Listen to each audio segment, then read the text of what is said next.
הוא מר אליוט אייברמס, יושב ראש קרן תקווה ועמית בכיר לענייני המזרח התיכון בוועידת יחסי החוץ בוושינגטון.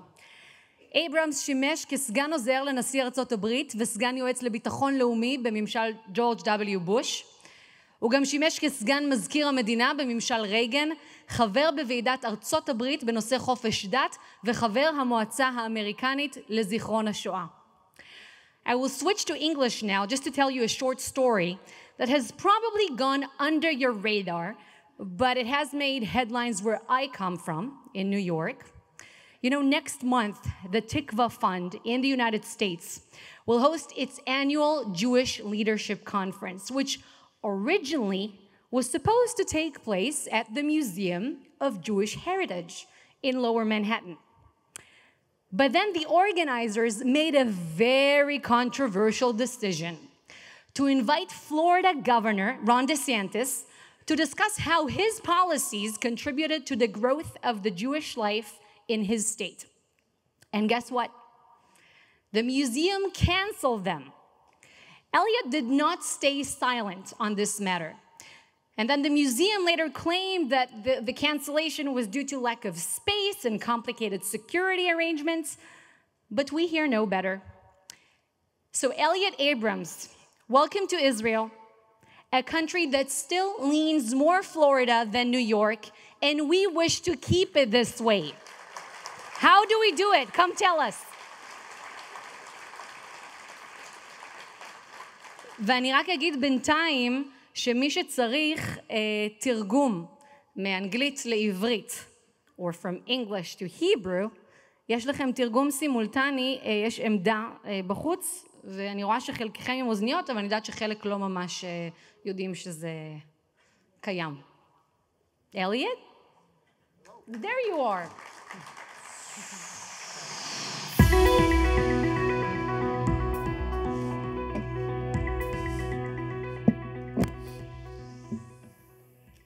Good morning.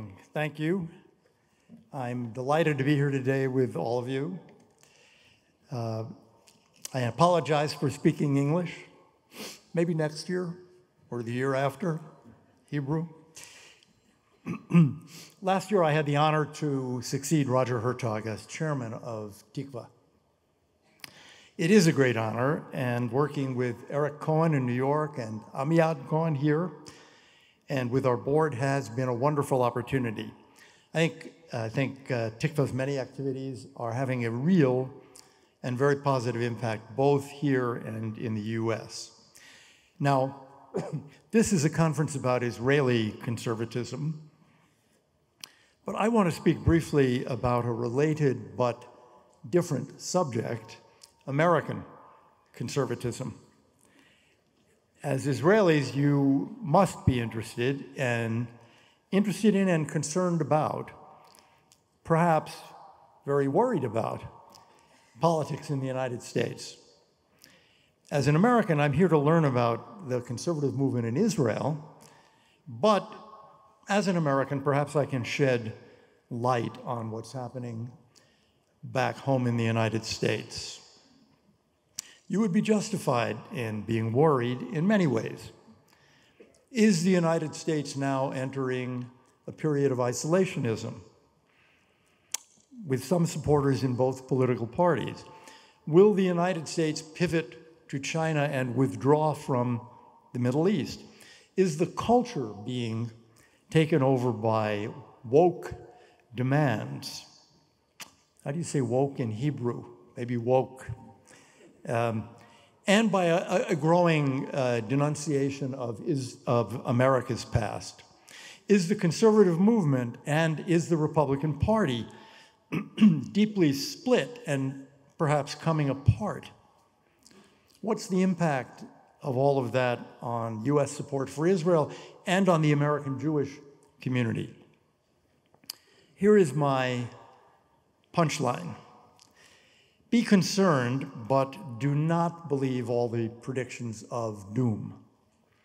I'm quite an optimist and will argue that there is a good reason for that. Begin with someone who Tikva reveres, Adam Smith.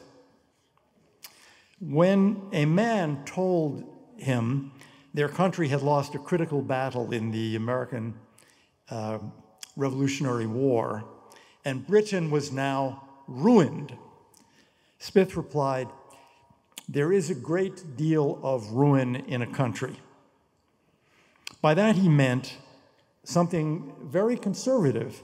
Nations and societies and political systems are vast and complex, and they do not change or become ruined very easily.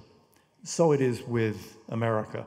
America is not withdrawing from the world, and Americans do not wish to. Periodically, we hear the desire expressed and supported, but it never wins. It never wins in the end. The war in Ukraine has reminded Americans what we must stand for and who our enemies are.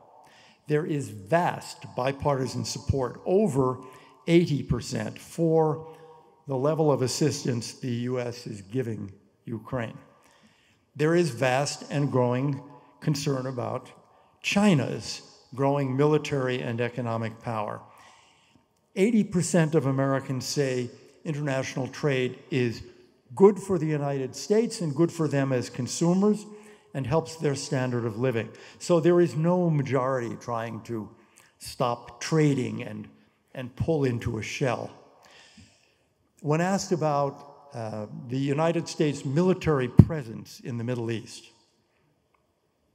16% want it decreased, 52% say keep it as it is, 30% say increase it. And more Americans say that about the Middle East, increase it, than about any other region of the world. 2/3 of Americans want to maintain the current US military presence around the world and want the United States to take the leading role addressing global challenges. 2/3, sometimes 3/4 of Americans want the United States to play a leading role against terrorism and the spread of nuclear weapons. Yes, that means 1/3 do not. But I would argue that that's a low number, considering the poor leadership recent and current presidents have been providing on those issues. That suggests to me that with better, more vigorous leadership, the level of support would rise quickly. And it is also true that Republican support for American leadership is lower than that of Democrats, which I attribute, again, on that to bad leadership, in this case, that of President Trump. But Americans see where the dangers lie. 52%, a majority, say that they think we should use US troops to defend Taiwan if China invades Taiwan. I have to say that number surprised me. If I were guessing, I would have said use US troops against China, 15%, 20%, not 52%. 55% of Americans favor increased military support for Ukraine over what we are doing now. They are worried. They record their worry about a confrontation with Russia, a wider war with Russia, use of nuclear weapons. But they still do not want to back down. They want to go further. This is not isolationism. Of course, we owe some of the newfound strength and even bipartisanship on foreign policy to Vladimir Putin. Though those poll numbers I gave you about do more in the Middle East, use American force to stop China, those polls were taken last year, even before Ukraine, before the invasion. The reaction to Ukraine shows that people still recognize danger and enemies and know that they must react. President Biden could do even more if he led more successfully. For example, the president suggested a 4% increase in the US military budget, which is a lot of dollars, but they will be completely eaten up by inflation. So more is needed and more will come. Congress will appropriate more. I'm absolutely confident of that. And if the president led, he could get even more, and then he could take credit for it. Some of those poll numbers, and these are all reliable polls, may have surprised you, but they provide a good segue for me to the deeper subject of what's going on in America. Adam Smith, there is a great deal of ruin in a nation, and we can see some ruinous trends. Certainly many of the best universities now have faculties that are far left and that appear to despise their own country. Worse yet, that is what they teach their students. In many high schools and even in lower grades, children are taught that the United States was built on racism and remains systematically racist, oppressive, and undemocratic. And I think those views have made steady gains within the Democratic Party. They've also made gains in the Jewish community. So why, therefore, have any optimism? Because of the counter indications. In the last year, we've seen many Democratic politicians pull back from the extremes. Not because they have been converted to conservatism, but because they've seen what voters want. Defund the police as a slogan and a movement is simply dead now because voters saw anarchy spread in a number of cities and demanded that police restore order, and politicians followed. In the nation's largest city, New York, a leftist who spent his honeymoon in Sandinista, Nicaragua, is out as mayor, and he was followed by a man who is a former police captain. All the polls predict a big Republican win in November. Here's another sign. There are few cities, if any cities, in the United States more progressive, more woke than San Francisco. But there is an election on June 7th to remove the district attorney, the prosecutor, who is very far left. And every single poll that's been taken shows that he will lose and be removed, even in San Francisco. Citizens want safe streets, and they seem, even in San Francisco, about to reject the idea that crime is not the fault of the criminal, it's the fault of this society. This change of mood of voters may reflect inflation most of all, but it will also reflect a sense that President Biden is not providing strong leadership and a rejection of the way in which he withdrew American forces from Afghanistan. It will be proof, at least, that American voters have not moved far to the left and have not bought the nostrums being sold them by politicians who have mostly contempt for America. So I do counsel optimism, but there is very much a struggle underway. The most depressing aspect of it is the number of people in the American elites, and especially among younger ones, on newspaper and television staffs, of course, in university faculties, and among some politicians, who actually believe the lies about America. They have been persuaded that the society is rotten and racist to the core and needs radical change. Moreover, they believe what, in my view, was Barack Obama's view, that the more the United States does in the world, the worse off the world will be.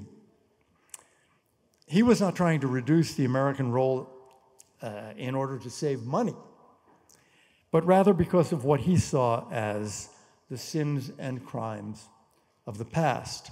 Many Americans agreed, and many were persuaded by him. But Vladimir Putin is now persuading some of the same people of the real truth, a truth that a growing number of Americans now understand. Either Russia and China will lead in the coming decades, or the United States and its allies will. Either the world will have a political system like ours or like theirs. Either we will be the most powerful country or China will. And they perceive what it would mean for their children and grandchildren to live in a world where China is the dominant power. At home, as I think the election results are starting to show, they're also reacting against the radical critique of the country. Parents' groups have become politically powerful, and education issues can decide the outcome of important election races. They certainly did in November in my state of Virginia. We do see a very great deal of cowardice. You may know, now you do know, thanks to the introduction, about the Jewish Leadership Conference we are holding June 12th in New York, where the Museum of Jewish Heritage staff refused to allow Governor DeSantis to speak. I think they did this out of fear of the left, of woke criticism. We do see politicians who know better kowtowing to opinions and people they know are dangerous. We do see corporation executives cowering in the face of 25-year-old employees and Twitter mobs. We see university presidents, deans, provosts, and university board members silenced by their own faculties, and much worse, by their students, average age 20. This is one of my greatest worries, this lack of courage to stand up for common sense and for values they know are right, and they know are far healthier for individuals and for the society than the ones to which they silently accede, or which they publicly applaud. And we find that phenomenon among corporate and academic leaders who are among the most influential and protected citizens in the society and the best rewarded. When I say I remain an optimist, I mean not that this struggle doesn't exist, but that I think common sense or tradition or conservatism will win. In the United States, after isolationism in the 1930s, came the gigantic war effort, and then the Cold War. After the defeat in Vietnam and the takeover of the Democratic Party by George McGovern and the foreign policy of withdrawal he and then Jimmy Carter represented, came Ronald Reagan. After Obama's 8 years came a Republican victory. But all of this can happen again after the interregnum embodied by the Biden administration. This is, in my view, a 4-year period, not 8, and one in which the president is exercising less leadership over time rather than more. As I said a moment ago, these poll numbers reflect America's assessment of reality. Without a strong leader explaining that reality in persuasive ways, that can be done. And the force of events presses in that direction. Cities where crime is growing, schools that teach what parents do not believe, and the brutal aggression and suppression by Russia and China. All of this, I think, demonstrate to Americans that the policies we call conservatism are safer and healthier for them and for their children and for their country than the alternatives, no matter how many professors or politicians tell them otherwise. What is the role of Israel in that contest inside the United States? It's not to intervene. It's not to try to pick winners. It is to be a model.